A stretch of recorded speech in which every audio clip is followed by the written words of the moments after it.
Yes. If you are completely innocent, what were you doing in Memphis on that day? That's sort of a long story. When I escaped from Missouri prison in April of 1967, it was my intention to leave the country because I attempted to escape 2 other times before, and I knew if I got caught I'd be on lockup for a considerable time. Plus I would get more, another 5 years possibly. So when I escaped from Missouri prison, I went to Chicago. I spent about 7 days walking down a railroad track, going west towards Kansas City, and then one night I got on a freight train. It was going back the other direction towards the prison. So I rode it back to St. Louis, and from St. Louis I went to Chicago. And then a couple of days later I got a job working in a restaurant so I could establish some identification. At that time I was using one of my brother's aliases, John L. Raines, and he gave me his social security number, and I used his social security number to get a job in a restaurant. So I worked about 3 months at this restaurant where I established identification and accumulated some money in a car, an old car. And sometime about July, I went to Canada. Kind of so stitches right. I went to see one of my brothers, and I went to Canada. And in the meantime, this car broke down. I had to buy another one, so I didn't have too much money when I got to Canada. So the only time I was up there, I think the first day, I ended up holding up a House of Bill of Fame, whatever you want to call it, some place, pimp, I think you call it. And I got a little money from that, I think $1,500, so I started to hang around the docks in Montreal. And this is where I was trying to either come across the Siemens papers or buy some documents so I could get out of Canada and go to some English-speaking country, Australia or South Africa, any English-speaking country where I could, get by with the language. And so it's doing one of these places in a place called on Commerce Street. I can't think of the bar right now, but I met some character called Raoul, and I was sitting there drinking something, a beer or something, and he come sit down beside him and we started talking. And eventually it came up that he could get me some travel documents if I would help him transport some, he found out I had a car, transport some packages across the border at Windsor, Canada into Detroit, Michigan.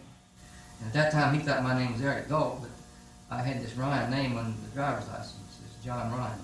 I was still using that on the car. I was just using the Gold to rent apartments and things of that nature.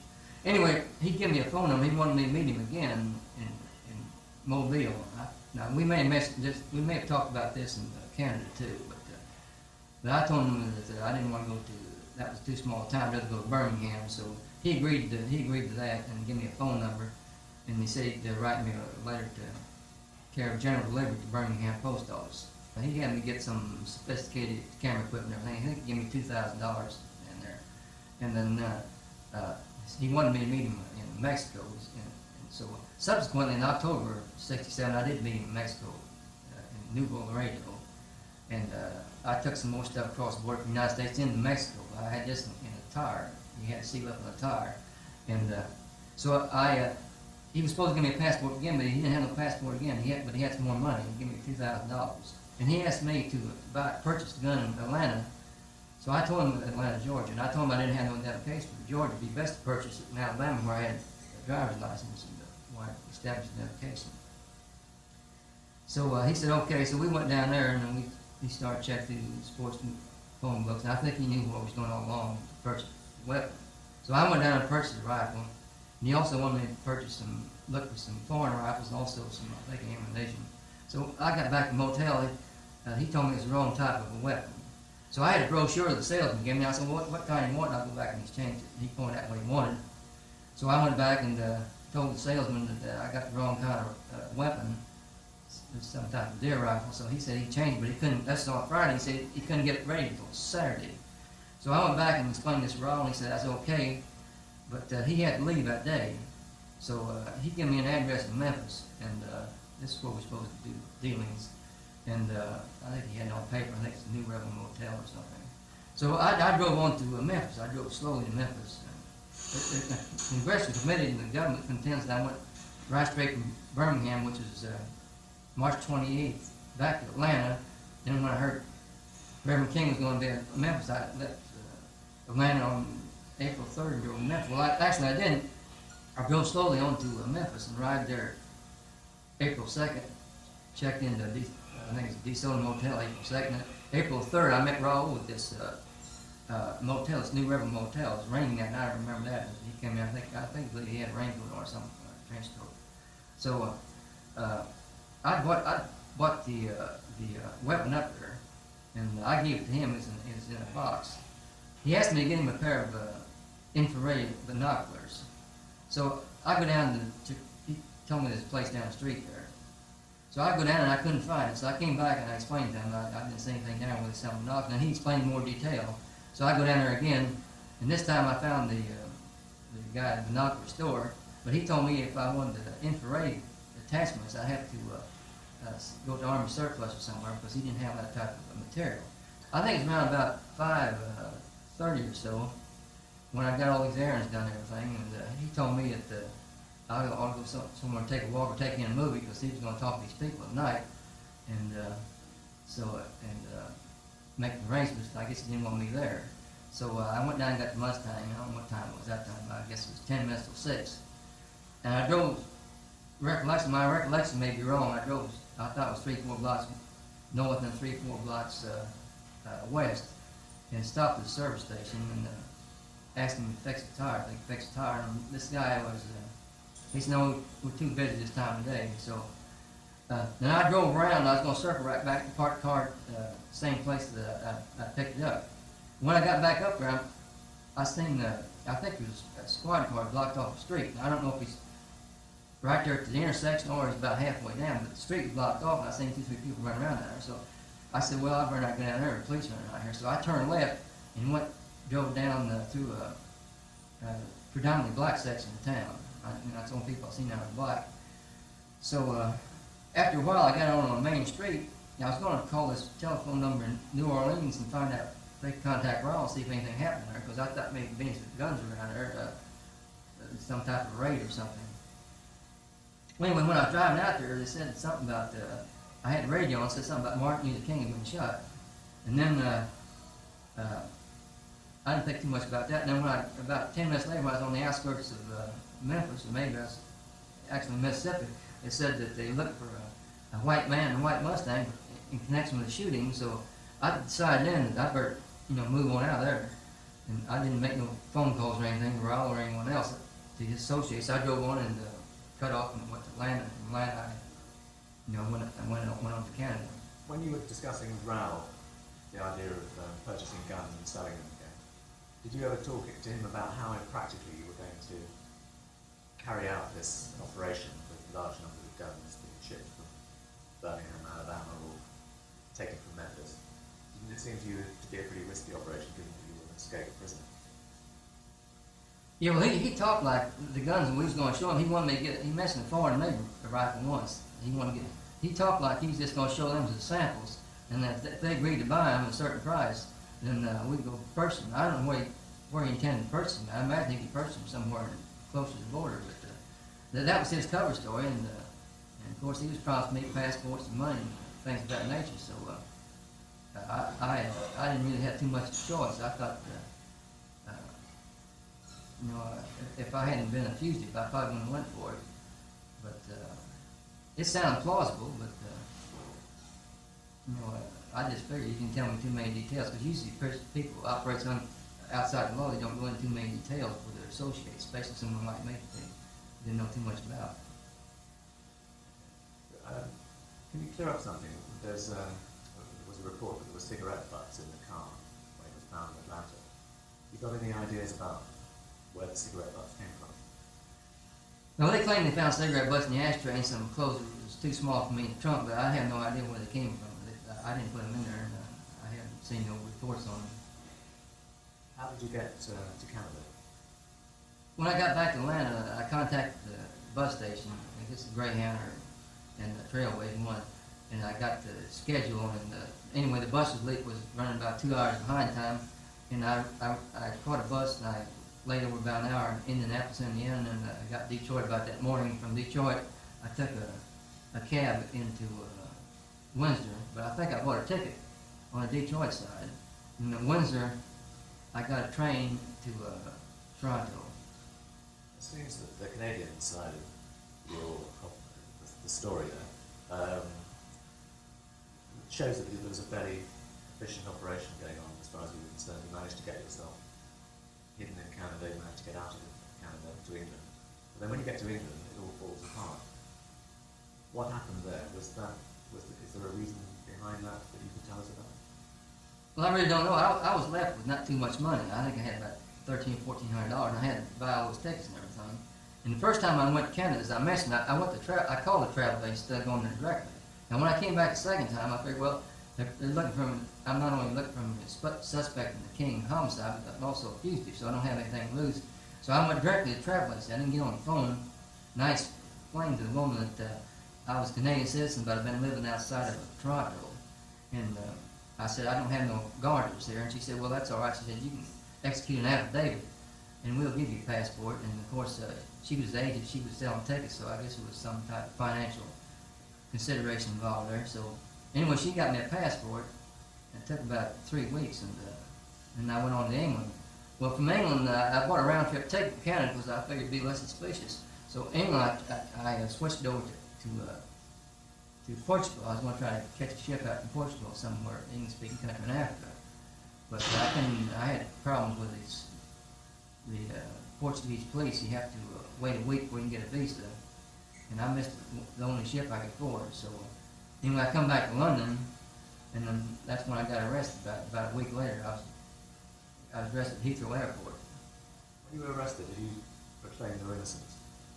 No, I wasn't sure what it was about. He asked me, the English customs basically asked me if I could step off in the room, please. He's real polite about it, so I didn't figure too much deal about it. So I stepped off in the room, and it was caged in, and he locked the door, and there's another guy in there, so they told me that they wanted to hold me for Scotland Yard or something, so they grabbed me and shut me down and all that stuff, searched me. And then about 5 minutes later, about 15 or 20 Scotland Yard officers led by Superintendent Butler came in. Did you tell him that you were innocent? And did you at any point say that I was framed?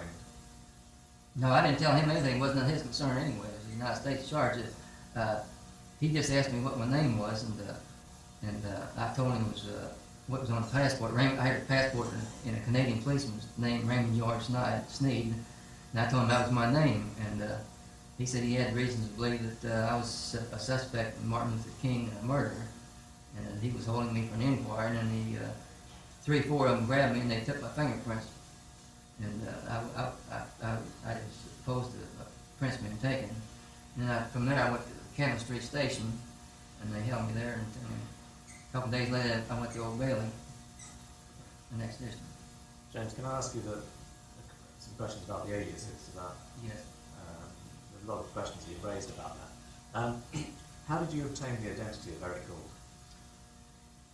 There's been suggestions that the Gulf came out of a book by the English writer Ian Fleming. Said that Starvo was some type of villain in one of the James Bond books. But I really don't recall the Gulf name, where I got it. And there's a couple of others I don't recall the details of. But the only way that could be resolved probably is to declassify the records. And of course, all the records in the King case that doesn't inculpate me has been classified or embargoed by the federal courts. Charles Stein told Louis Lomax, who was a reporter back in '68, that when you got to New Orleans on December 17th, you went to see an important industrialist. Is there any truth in that? And if so, who was he? No, I didn't meet this New Orleans, Raoul in New Orleans, but Louis Lomax is dead, so I really don't know Stein. I don't know if Stein said that or not, so, but there's nothing to it as far as I'm concerned. Now, what about H.L. Hunt? It's a name that came up the other day too. Do you have any information or evidence that H.L. Hunt was in any way associated with the King assassination? I don't have any whatsoever. I think that those names have most been bandied about because I think they're involved in politics. I think this split, one group's making accusations against the other. I think Hunt, he charges the communists involved in the Kennedy case, and in turn the communists, they say it's H.L. Hunt, but I think that's just politics. Can you tell us a bit about Randy Rosenstein? What do you know about him? And he was a narcotics smuggler, plus he was a government informant. And later on, the Congressional Committee interrogated him. Of course, they classified most of his testimony. And he was in almost every town I'd be in, he would be in there somewhere. But I saw his picture, but I never seen him. So apparently he was under someone's control, some intelligence agency. And I don't know where he's at now. I understand one time he's under the Federal Witness Protection Act, but I really don't know. He went to court the day before the Martin Luther King assassination. And he had some really high, he never did have any money, but he had some of the best lawyers in Louisiana. And he went to court the day before the assassination, and he was out the day of the murder. So I don't know if he was used as some type. I think he was probably used as some type of decoy. I've come to the conclusion that there was some renegade faction within the FBI that probably orchestrated the King homicide. The reason I say this is it was extremely conflict between King and his organization, the FBI. I don't know who the good guy was or the bad guy was, but there was extreme, conflicts. I've read some of these documents in the last few years, and the FBI is putting out documents, especially FBI agent named Carthage Lopes. He's a high official in the FBI, talking about eliminating King and things of that nature. And there's also, the FBI was using informants within the King organization to keep track of him. I know one informant named James Harrison. He was been supplying the FBI with the King's itinerary for years, 7 or 8 years. In fact, Harrison was, I understand now, he was in Memphis the day before King was shot, and he reported to the FBI, the agent Robert Jensen down there, and after he reported to the FBI that whatever he reported to him, of course, whatever he said to him has been classified, and he went back to Atlanta, and the next day King was shot. So I think there's been cooperation between the FBI and some of these SCLC informants. Of course, usually informants, he's not going to testify against his handlers because that's against his interests. And all these people that I've been in contact, maybe indirectly, with people like Rhodes has been informants. So I think the FBI, I don't think they do anything directly. I think they're using mostly informants to do the most leg work and using people like me and things of that nature. You've been trying to get this case reopened for the last 20 years. Yes. Do you think you're going to succeed? I really don't think so. The problem is the federal courts in the newspapers. The federal judges, they're I don't know if you understand their power in the United States, but they're almost like, they have almost dictatorial power in the district. I guess you probably classify them similar to what's called commissar in the Soviet Union. In respect to this classification procedure, one judge in Washington, D.C., John Will Smith, he's classified 58 cubic feet of records. Now these are records that the FBI surveillance of the King and people who threaten King and all that, and King's associations and sex things and blackmail material and things like that. Now that's 58 cubic feet of record. The judge that tried Colonel Oliver Northridge, now he authorized the Justice Department to classify all their investigation in the actual King murder. And another federal, in 1976 in Memphis, another federal judge, Robert McRae, he was having a trial down there. They was trying to get the Memphis intelligence file released to the public. So right before the trial, the mayor of Memphis ordered all these files destroyed, these intelligence files. So when the judge heard about it, he didn't do anything about it. He just dismissed the case. He said, well, after the files are destroyed. Well, I later learned the files were not destroyed, but they were sent to the Justice Department in Washington. So I wrote the federal judge and filed a lawsuit, and he told me, in effect, it wasn't none of my business what was in the files. Well, of course, I'm in jail, so I thought it was my business. But on top of that, he ruled against me for a trial later.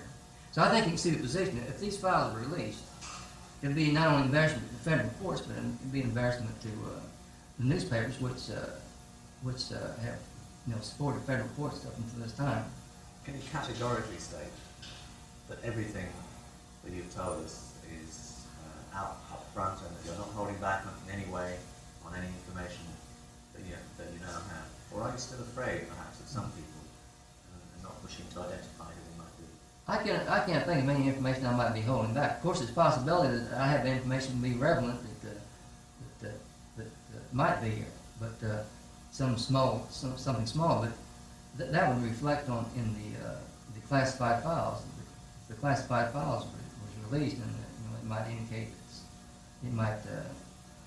dovetail with something, that I know. But, there's nothing major or anything. I put everything I possibly know about it. I've testified in courts and congressional committees, and I've also published an autobiography and put everything in there.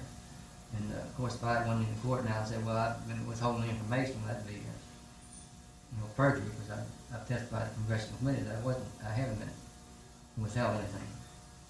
So one final question, James, is who do you think did kill Dr. Martin Luther King? Well, as I mentioned, I don't have any direct information based on all this classified files, but as I mentioned, I thought maybe evidence inmates is renegade faction within the FBI using King's associates, some of his informants, and they, arranged the murder. It wasn't by accident that King was killed in Tennessee. This is considerable corruption in this state.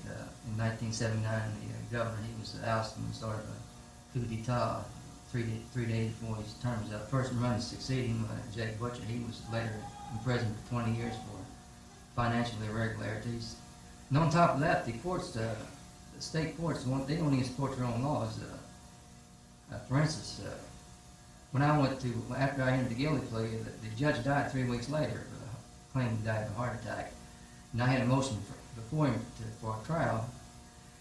And usually you automatically get a trial if the judge dies within 30 days. Well, he died, so we thought he was automatically entitled to a trial, but they real well said it don't apply to you. And then when we appealed it, why they didn't even refer to the statute which should grant me a trial. They went on some tangent about disorders in the United States, which had nothing to do with the law. An FBI agent I spoke to in Memphis said that if you were definitely framed, why didn't you go to the authorities, such as the FBI, and tell them you'd been framed, and they would have investigated your case? They've investigated the case a dozen times, not a dozen, maybe 5 or 6. But after they get to investigate, they classify the records. So what's the point of investigating something if you're going to classify the records? There's an FBI agent who came down here about 3 days ago, and they had a file, and in the back of it said that certain records have been classified. So this is a waste of time. The only way you can, they don't have access to these classified files that the federal judges classify anyway. The only way those files can ever be declassified is through the jury trial. None of that procedure, a defense lawyer can subpoena them. And then, of course, then if they didn't declassify them, they'd have to, drop the charges against them.